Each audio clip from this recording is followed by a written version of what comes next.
It's a topic that has been considered for years. If dinosaurs were alive today, what would the world look like? What might happen to the human population, and could the dinosaurs even survive in the first place?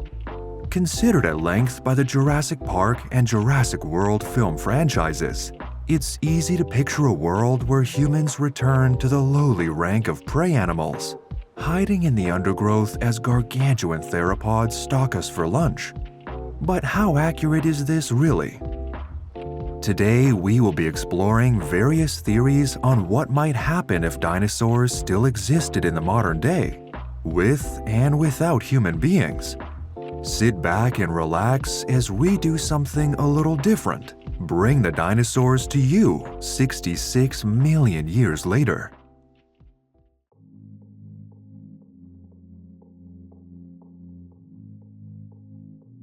Let's say for speculation's sake that we live in a world where it is technologically possible to bring dinosaurs back to life from fossils and preserve DNA, in a scenario very much like Jurassic Park.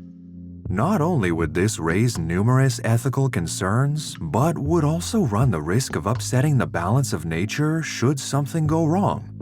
Firstly, let us consider that there is a very low risk that a dinosaur would even survive in the modern day without heavy bioengineering. Numerous modern diseases that were less of a risk in the Mesozoic would expose the modern dinosaur to illness and injury, meaning that there would be a very low chance of bringing them back on a wide scale in the first place. Cloning or resurrecting dinosaurs from their remains would be a near impossible challenge in itself, as DNA degrades over time. Throughout the millions of years that these animals would be left to fossilize, there would be barely anything left to clone in the first place. What if these hurdles were magically of no concern though? In a scenario where cloning dinosaurs is entirely risk-free, what would happen if we could in fact bring them to the 21st century? If the dinosaurs were confined to theme parks and zoos, there would be no stamping out the ethical concerns, no matter the situation. In life, some dinosaurs were known to have migrated in vast herds, and for animals such as sauropods and large theropods, their size alone would demand a vast enclosure that would be incredibly hard to maintain. Combine this with the fact that modern humans would have no idea how to accurately care for these animals, and we have a litany of bad ideas.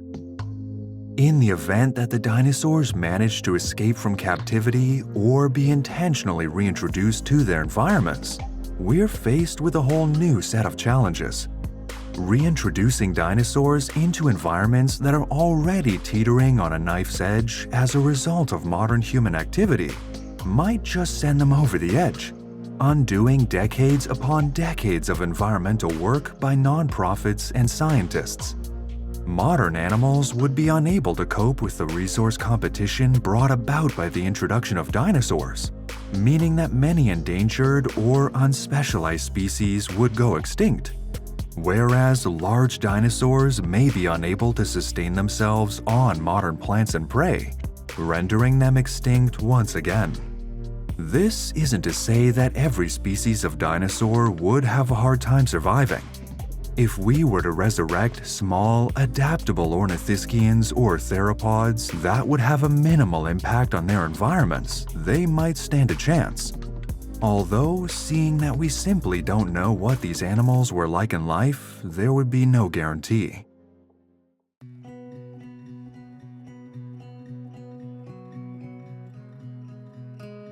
We can start this scenario by discussing one important change that would be brought about by the survival of the dinosaurs into the 21st century. We human beings would not be here. The very existence of Homo sapiens as a species was brought about by circumstances surrounding adaptation, evolution, and environmental change once the non-avian dinosaurs had become extinct. Mammals were only able to diversify and evolve into the many niches they occupy today because the dinosaurs were not there to fill them. And it is directly because of the extinction of the dinosaurs that we have animals such as elephants, giraffes, lions, tigers, and humans today. If the dinosaurs were left to evolve for another 65 million years, we would without a doubt have many new, marvelous, and strange species of animal. But mammals would more than likely still remain as small, scurrying creatures that occupied the undergrowths and burrows of the world's environments. But what of the dinosaurs themselves? How might they evolve? It's difficult to say. Without the end Cretaceous extinction event, it is unlikely the world would be populated by the same plant life, and unlikely that it would share the same fluctuations in climate as our world did throughout what we know as the Cenozoic era. There would have been cold and warm spells, but these would have come at different times and may have resulted in the extinctions and evolutions of new lineages of dinosaur that we can only speculate upon. In colder spells, it would have been likely that dinosaurs evolved thicker, more insulating downs to protect themselves in the cold, as we have seen in our world with the now extinct megafauna mammals of the Ice Age. A plethora of small, colorful animals would populate the equatorial tropical regions, and the mountain ranges and deserts we know today would be filled with dinosaurs that are adapted to these respective climates. Pterosaurs may have evolved to fit the ecological diversity of modern birds, and the huge marine reptiles of the sea would likely have taken on strange new forms. 66 million years is the blink of an eye on the grand scale of geological time, but would have given the dinosaurs enough time to take on amazing new forms by the turning of the 21st century. It would be a bizarre world absent of human life, but teeming with dinosaurs. This scenario raises some questions about intelligence. Would a species of dinosaur in this time manage to attain sapience in the manner human beings have in our world today? Could we possibly see vast, sprawling cities of technologically advanced dinosaurs who think, love, and fight like we do? It is difficult to say. High intelligence is not the end goal of evolution. There is no end goal. Animals that are well adapted to their environments are just as successful at surviving in them as we are in ours. And it just so happens that intelligence developed as our main defensive tool. In our previous video, we discussed the theorized intelligence of some of the species of dinosaur, discussing how animals such as the troodontids and dromaeosaurids are often perceived as being the most intelligent non-avian dinosaurs. So perhaps if such an event was to happen, these might be the species that manage it. While it is interesting to imagine a world populated by talking, tool-using, highly intelligent dinosaurs, it would take a very specific set of circumstances to even begin to produce such an animal. So all we can do is speculate.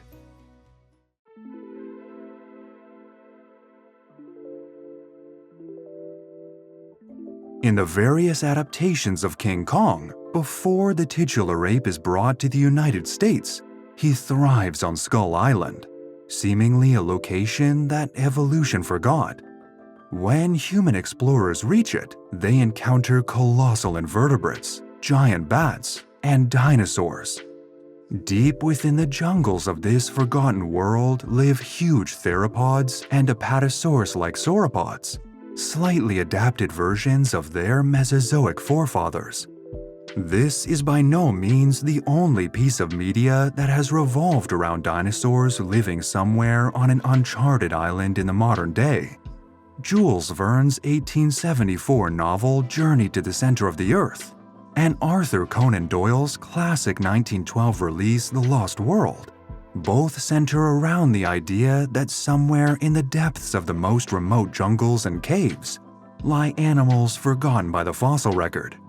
While such ideas have no scientific merit, they are all interesting reads and provoke thoughts concerning what would happen if we as modern humans encountered such a place in the real world. Let's say then that explorers somehow stumbled upon an uncharted island in the middle of one of the world's major oceans that has managed to host a population of surviving non-avian dinosaurs, descendants of animals that were adaptable enough to withstand the end Cretaceous extinction event to the point where they can live safely in modern times. Not only would this revolutionize our understanding of paleontology, it would quite literally be a scientific miracle, but it would bring about hundreds upon hundreds of questions. The most likely candidate for such a survivor would be the small, agile omnivorous dinosaurs, such as some of the feathered theropods, distant relatives of modern birds. How would humans react upon seeing them? While scientists would do all they possibly could to study and protect these animals without posing any threat, they would instantaneously become the most valuable target to poachers of all time. There is a very high chance that upon learning of the discovery of these animals, they would immediately be at risk from climate change, deforestation, and more, and would need to be placed under a tight watch by those studying them. This could also raise a question surrounding pseudoscience cryptozoology. If all the dinosaurian cryptids were found to be living, breathing, genuine articles, how might the world react? Would animals such as the Mokele mbembe of the African rainforests be in jeopardy if its existence was confirmed and poachers raced to track it down? Or would scientists be able to protect it for long enough that we can learn about its ancestry and natural history? If the Loch Ness Monster was somehow confirmed to be a living descendant of Mesozoic plesiosaurs, would we be able to stabilize its population and bring back its kind from the brink of extinction? Obviously, scenarios such as this are off the cards, but it is interesting to discuss what might happen in a hypothetical situation such as this.